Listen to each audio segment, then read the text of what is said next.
বাংলা বিহার উড়িষ্যার শেষ স্বাধীন নবাব, তোমার শেষ আদেশ আমি ভুলিনি জনাব। কি নির্মম নির্দয় করুণ পরিণতি বরণ করতে হয়েছিল নবাব সিরাজকে।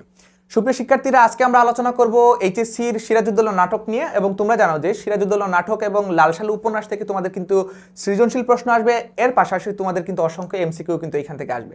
তো আজকে আমরা একদম সামগ্রিকভাবে সিরাজউদ্দৌলা নাটকটা দেখবো এবং সিরাজউদ্দৌলা নাটকের মূল বিষয়গুলো, মূল চরিত্রগুলো এবং লেখক পরিচিতি, পাঠ পরিচিতি সম্পর্কে আমরা এখানে অবগত হব। আমরা যদি একটু প্রথমেই দেখি যে সিরাজউদ্দৌলা নাটকটা লিখেছেন সিকান্দর আবু জাফর।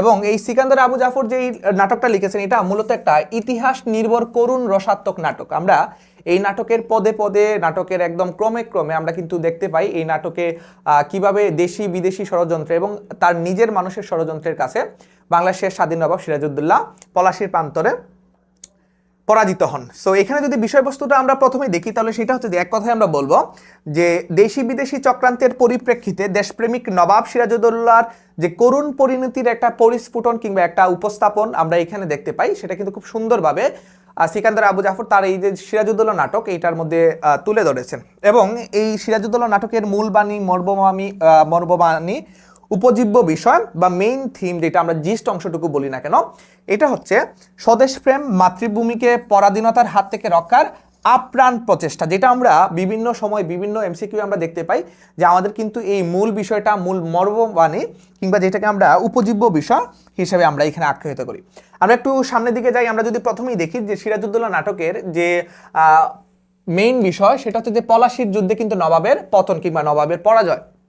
1757 সালের 23 জুন পলাশীর প্রান্তরে ইংরেজদের বিরুদ্ধে নবাব যুদ্ধে অবতীর্ণ হন এবং যুদ্ধের উভয় পক্ষের সৈন্য বহর সম্পর্কে জানা যায় যে ইংরেজদের পক্ষে সৈন্য সংখ্যা ছিল 3000, কামান সংখ্যা ছিল গোটা 10, অর্থাৎ 10টি কি ছিল, কামান ছিল। আমাদের এমসিকিউ এর জন্য কিন্তু এই খুঁটিনাটি তথ্য যেগুলো আছে এগুলো কিন্তু আমাদের খুব সুন্দরভাবে এবং খুব মার্ক করে কিন্তু আমাদের পড়তে হবে। পক্ষান্তরে নবাবের সৈন্য সংখ্যা ছিল 50,000, তাদের ছিল 3000 আর নবাবের ছিল 50,000 এবং কামান সংখ্যা ছিল নবাবের 50টিরও বেশি। সেনারা যুদ্ধক্ষেত্রে নিষ্ক্রিয় থাকায় যুদ্ধে নবাব পরাজিত হন এবং ইংরেজরা জয়ী হয়, এটা আমরা কম বেশি সবাই জানি। এবং নবাব পক্ষের প্রধান সেনাপতি মীর জাফর সহ অধিকাংশই সিরাজউদ্দৌলা নাটকে আমরা দেখতে পাই 40টির মতো চরিত্রের সমাবেশ ঘটেছে। কয়টির মতো চরিত্র?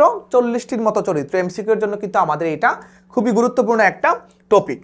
চরিত্রগুলোর মধ্যে ঘসেটি বেগম, ক্লাইভ, মীর জাফর, রাজবল্লভ, জগৎ শেঠ, এরা হচ্ছে যে শঠ মানসিকতায় কিংবা এরা হচ্ছে যে কি, আমরা চতুর মানসিকতা বা ষড়যন্ত্রের যে মন মানসিকতা সেটা নিয়ে তাদের ছিল। এবং তারা এরকমভাবে নবাবের যে পতন কিংবা পলাশীর প্রান্তরের নবাবের যে একটা বিশাল ধরনের একটা পরাজয়, সেটার পেছনে কিন্তু এই যে তাদের অবদান রয়েছে। মানসিকতার অধিকারী আর মীর মর্দান, মোহনলাল, রাইসুল জোহালা, এরা হচ্ছে যে দেশপ্রেমিক সৈনিক। আমরা প্রত্যেকটা ক্যারেক্টার পড়বো এবং এই ক্যারেক্টারগুলোর মধ্যে জানা থাকতে হবে সিরাজউদ্দৌলা নাটকে কম বেশি ছোট বড় প্রায় 40টির মতো ক্যারেক্টার এখানে রয়েছে, চরিত্র রয়েছে।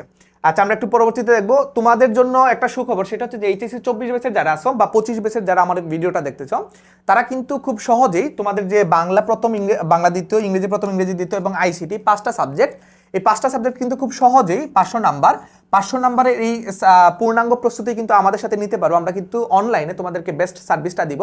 বিগত বছরের মতো এইবারও কিন্তু আমরা 1000 টাকার এই কোর্সটাতে তুমি কিন্তু প্রায় 2 মাসের মতো ক্লাস পাচ্ছ, 2 মাস ক্লাস পাচ্ছ। এবং এই 2 মাসে তোমার এই যতগুলো সাবজেক্ট আছে এই সবগুলো সাবজেক্ট কিন্তু আমরা একদম A to Z শেষ করে দিব। প্রায় 100টি মেগা লাইভ ক্লাস পাচ্ছ তোমরা, নিয়মিত অধ্যায়ভিত্তিক পরীক্ষা।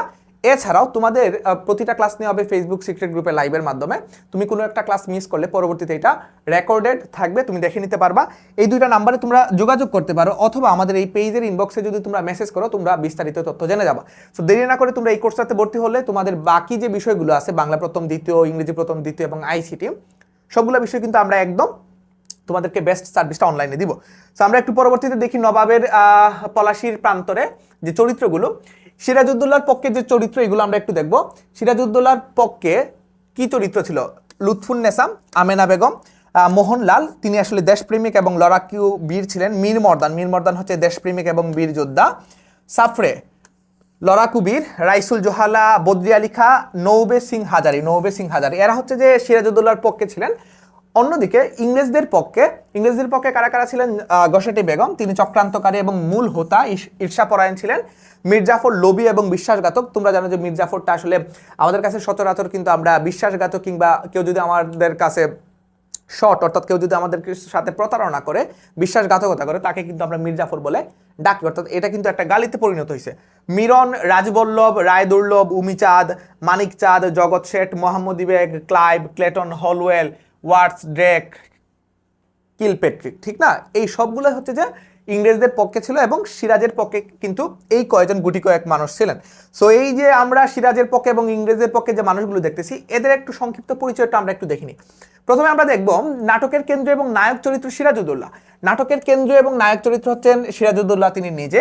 তিনি তার কয়েকটা উক্তি আমরা এখানে দেখবো, কারণ আমরা জানি যে বিশ্ববিদ্যালয় কিংবা তোমাদের এইচএসসি লেভেলও অনেক প্রশ্ন, জ্ঞানমূলক প্রশ্নের জন্য কিন্তু বিভিন্ন বিষয় আসে যে উক্তিটি কার।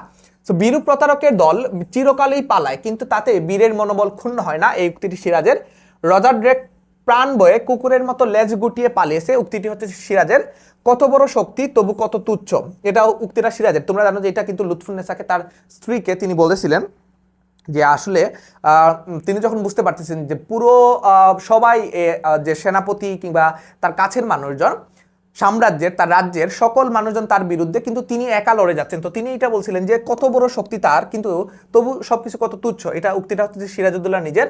ঘরের লোক অবিশ্বাসী হলে বাইরের লোকের পক্ষে সবই সম্ভব, উক্তিটিও সিরাজের।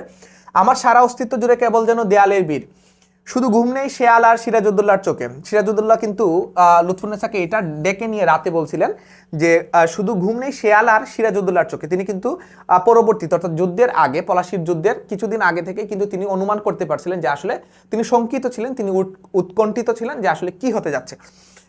ওর কাছে সবকিছুই যেন বড় রকমের জুয়ো খেলা, উক্তিটি হচ্ছে যে সিরাজের। আর এখানে ওর বলতে ক্লাইভের কথা কিন্তু তিনি এখানে বুঝিয়েছেন যে ওর কাছে সবকিছুই জুয়ো খেলার মতো। এখানে ওরটা হচ্ছে রবার্ট ক্লাইভ। সো আমরা যে জিনিসটা তোমাদেরকে এখানে বলবো যে সিরাজউদ্দৌলা নাটক তো পুরোটা আমরা এখানে পড়তে পারবো না, কিন্তু আমরা এখানে তোমাদেরকে ধারাবাহিকভাবে সিরাজউদ্দৌলা নাটক যে গদ্য পদ্য উপন্যাসগুলো আছে এগুলোর যে জিস্ট অংশটুকু আছে অর্থাৎ মূল ভাব যেগুলো আছে, মূল চরিত্র যেগুলো আছে এগুলো সম্পর্কে কিন্তু তোমাদেরকে আমরা আমাদের যে পেইড বেসগুলো আছে পেইড বেসে কিন্তু তোমাদেরকে পড়াবো এবং তোমাদের বেস্ট সার্ভিসটা কিন্তু তোমরা আমাদের সাথে পাবে। আমরা পরবর্তীতে একটু দেখবো অন্যান্য কেন্দ্রীয় চরিত্রগুলো। এখানে মীর জাফর আছে, মীর জাফরের মধ্যে তার প্রকৃত নাম হচ্ছে মীর জাফর আলী খান। তিনি ছিলেন নবাব সিরাজউদ্দৌলার প্রধান সেনাপতি। মীর জাফর কে ছিলেন? নবাব সিরাজউদ্দৌলার প্রধান সেনাপতির নাম যদি বলা হয় তিনি ছিলেন মীর জাফর। তারপর দেখব পারস্য থেকে হিন্দুস্তানে এসেছিলেন, একদিনের জন্য হলেও তিনি মসনদে বসার স্বপ্ন দেখেছিলেন। অর্থাৎ তিনি এট দ্য সেম টাইম তিনি বিশ্বাসঘাতক, লোভী এবং তার মধ্যকার সবসময় একটা ঈর্ষাপরায়ণ একটা মনোভাব ছিল যে নবাব সিরাজউদ্দৌলা যে মসনদটাতে বসেন তার সবসময় স্বপ্ন ছিল, একটা ইচ্ছা ছিল যে তিনিও এটাতে যে কোনো মূল্যে বসবেন। তিনি ছিলেন বিশ্বাসঘাতক প্রধান। মীর জাফর একটি দিন হলে মসনদে বসার বড় আকাঙ্ক্ষা ছিল। চুক্তি অনুযায়ী মীর জাফর মসনদে বসলেও রাজ্য চালাবে কোম্পানি, অর্থাৎ তাদের যে মধ্যকার যে একটা ভাগবাটোয়ারা কিংবা তাদের মধ্যে যে একটা ডিড হয়েছিল, চুক্তি হয়েছিল, এই চুক্তিতে বলা হয়েছিল যে তিনি মসনদে বসলেও, মীর জাফর মসনদে বসলেও রাজ্য চালাবে আসলে কোম্পানি, অর্থাৎ ইস্ট ইন্ডিয়া কোম্পানি যারা ছিল। আল্লাহর কালাম ছুঁয়ে ওয়াদা করেছিল মীর জাফর, শুভ কাজে অযথা বিলম্ব করা বুদ্ধিমানের কাজ নয়, এই উক্তিটাও মীর জাফরের। দেশের স্বার্থের জন্য নিজেদের স্বার্থ তুচ্ছ করে আমরা নবাবের আজ্ঞাবহ হয়ে থাকবো, উক্তিটি মীর জাফর। অর্থাৎ মীর জাফর তাকে কেন বিশ্বাসঘাতক বলা হয়? সে দেখো এখানে পবিত্র কুরআন শরীফ ছুঁয়ে সে আসলে শপথ করেছিল, সে নবাব সিরাজকে এই কথা বলেছিল, এই আশ্বাস দিয়েছিল যে দেশের স্বার্থের জন্য নিজেদের স্বার্থ তুচ্ছ করে অর্থাৎ একদম ছোট করে বা আমরা এটাকে নগণ্য করব যদি দেশের স্বার্থ হয় এবং নবাবের আজ্ঞাবহ হয়ে থাকবো। তো তোমরা দেখতেই পাচ্ছ এখানে যে প্রতিটা চরিত্র কিন্তু খুবই গুরুত্বপূর্ণ। নবাবের পাশাপাশি অন্যান্য দেশি বিদেশি যে চরিত্রগুলো আছে এই চরিত্রগুলো আমরা আমাদের গুরুত্ব দিয়ে পড়তে হবে। এইচএসসির জন্য কিন্তু সৃজনশীল প্রশ্ন কিন্তু এখান থেকে আসবে, সৃজনশীল প্রশ্ন এখান থেকে মাস্ট একটা তোমাদের আনসার করতে হবে, একটি প্রশ্ন। সো সৃজনশীল প্রশ্ন প্লাস এখানে এমসিকিউ এর জন্য কিন্তু তোমরা সিরাজউদ্দৌলা নাটক এবং লাল সাল উপন্যাসটা পড়ে ফেলো, কারণ পরবর্তীতে কিন্তু খুব বেশি এরকম তোমরা সময় পাবা না। এবং আমরা যে জিনিসটা তোমাদেরকে বারবার বলতেছি সেটা হচ্ছে যে এই যে আমাদের যে পেইড বেসটা আছে এই পেইড বেসটার ক্লাস শুরু হয়ে যাবে খুব শীঘ্রই। তোমরা পেজে মেসেজ দাও অথবা স্ক্রিনে দেওয়া দুইটা নাম্বারে যোগাযোগ করো। তোমরা নেক্সট কোন ক্লাসটা চাও, কোন টপিকের উপর ক্লাস চাও সেটা যদি কমেন্ট সেকশনে জানিয়ে দাও, আমরা সেই অনুযায়ী ক্লাস নেব। ধন্যবাদ সবাইকে, আজকের মতো দেখা হচ্ছে অন্য কোনো ভিডিওতে অন্য কোনো ক্লাসে। আল্লাহ হাফেজ।